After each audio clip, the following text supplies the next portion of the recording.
کائناتی تخلیق کے اوپر اگر غور کیا جائے تو یہ کہا جاتا ہے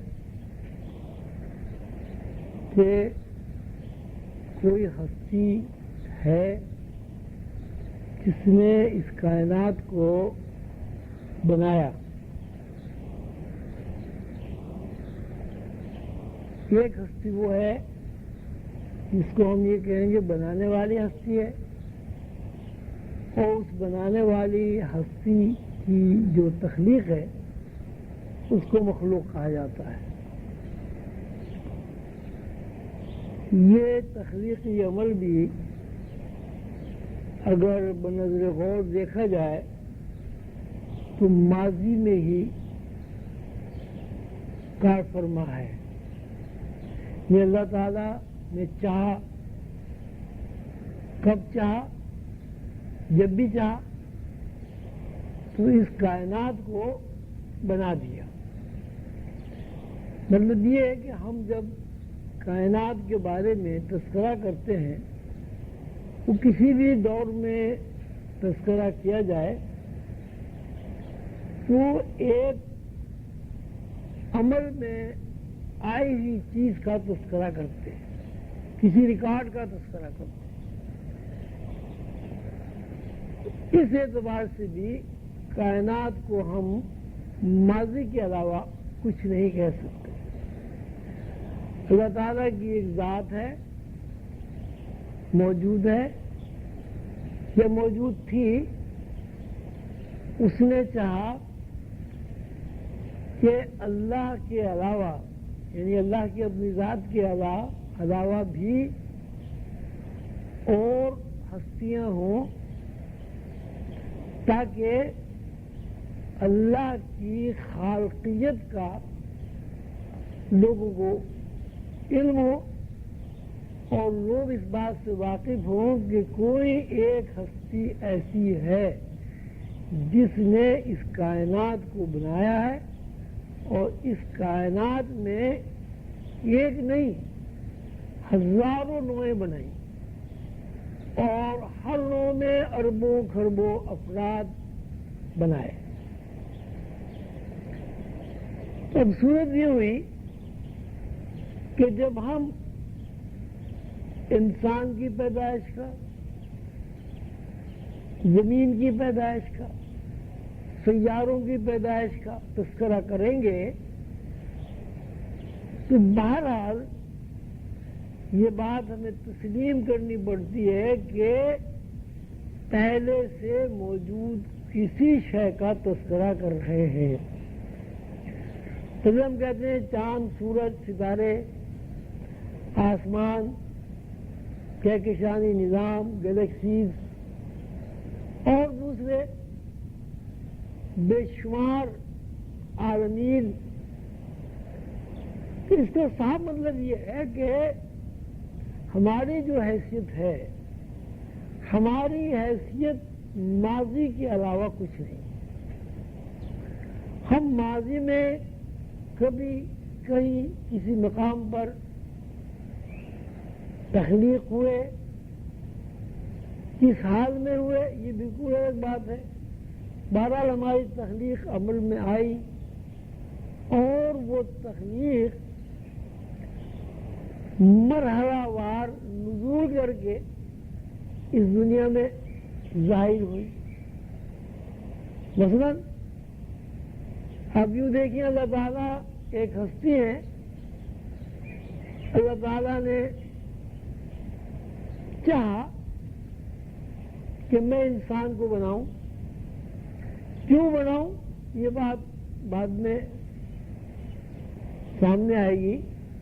اللہ تعالیٰ نے کہا کہ میں انسان کو بناؤں، اور اللہ تعالیٰ کے ذہن میں جس طرح انسان کی تخلیق تھی، یہ جس طرح انسان کی تخلیق میں صلاحیتیں اللہ تعالیٰ نے منتقل کی، وہ پہلے سے اللہ تعالیٰ کے ذہن میں موجود تھی. جس طرح اللہ تعالیٰ کے ذہن میں انسان مجموعی صفات کے ساتھ موجود تھا،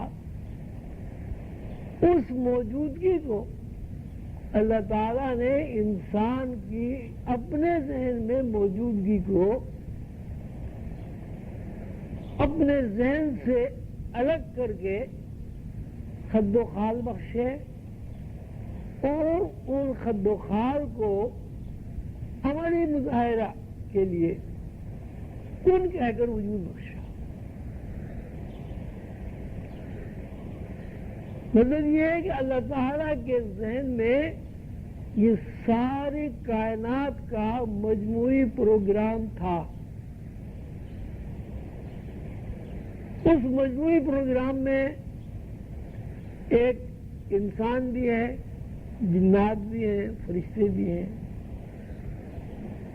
یہ کائنات اللہ تعالیٰ کے ذہن کے مطابق مجموعی پروگرام کے تحت تخلیق ہو گئی۔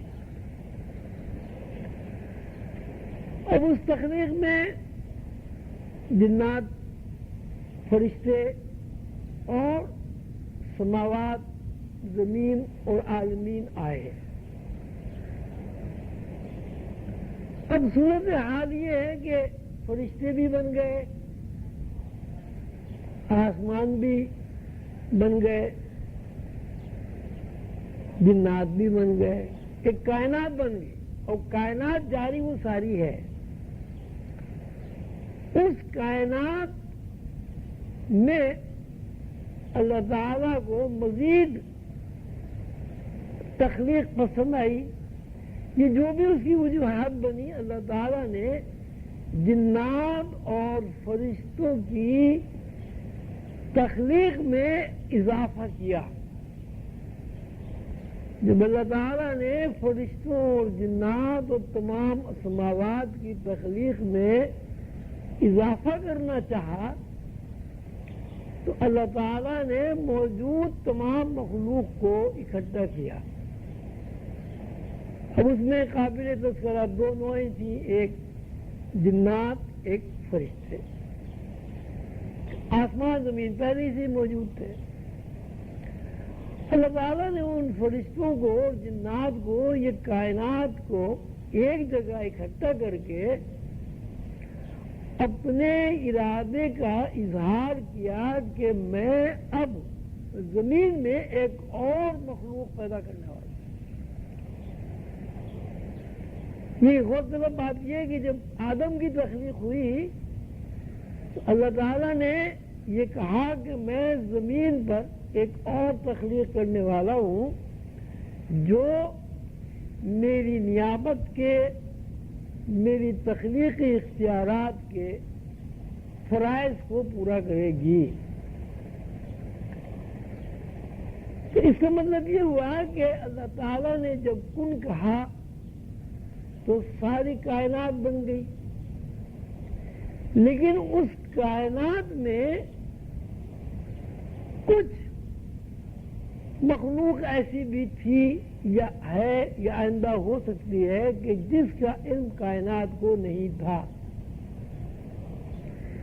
اگر کائنات کو اس بات کا علم ہوتا تو اللہ تعالیٰ فرشتوں سے اور جنات سے مخاطب ہو کر یہ نہیں فرما دے کہ میں اب زمین پر اپنی نیابت کے لیے ایک اور مخلوق بنانے والا، انی جاعل فی الارض خلیفہ، کہ اب میں ایک نئی مخلوق زمین پر بنانے والا ہوں جس کا نام آدم ہوگا۔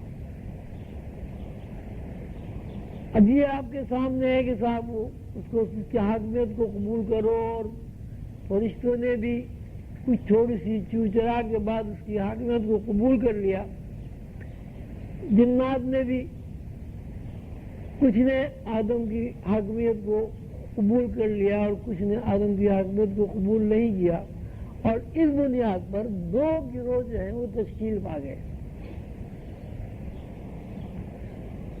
تو بات پھر وہی آ گئی کہ اللہ تعالیٰ کے علم میں جو کچھ ہے وہ کن کہہ کر اللہ تعالیٰ ظاہر فرماتے ہیں، کتنا ظاہر فرماتے ہیں ان کی مرضی. اب اس سے ایک نقطہ یہ نکلا کہ کائنات کا عمل ایسا نہیں ہے کہ جو کن کہنے کے بعد پورا ہو گیا ہو. اگر کن کہنے کے بعد کائنات کا عمل پورا ہو جاتا تو کائنات کی تخلیق رک جاتی، کائنات کی حرکت تھم جاتی اور کائنات کے اوپر جمود طاری ہو جاتا. پھر اس بات کو غور کریں کہ اللہ تعالیٰ نے جب کن کہا تو سب کچھ بن گیا، لیکن جب نئی مخلوق اللہ تعالیٰ نے بنانا پسند فرمایا تو فرشتوں سے اور جنات سے یہ کہا کہ اب میں ایک نئی مخلوق بنانے والا ہوں جس کا نام آدم ہوگا. اور پھر وہ فرشتوں نے حاکمیت قبول کی اور جو کچھ مکالمہ ہوا وہ آپ سب لوگ جانتے ہیں. اس بات سے یہ اندازہ ہوا کہ کائنات کا عمل جاری و ساری ہے، یعنی اللہ تعالیٰ کے ذہن میں جو پروگرام جس طرح ہے اس کا مظاہرہ ہر آن اور ہر لمحہ ہو رہا ہے. یعنی اللہ تعالیٰ کا لفظ کن مسلسل کو ہو رہا ہے ساری کائنات. اللہ تعالیٰ کن کہا تو وہ کن جو ہے کاف کن ہو جا، وہ اب سے اربوں خربوں سال بھی پہلے تھا، آج بھی موجود ہے اور آئندہ جب تک یہ کائنات ہے، یہ سیارے ہیں، کن کا عمل جاری و ساری رہے گا.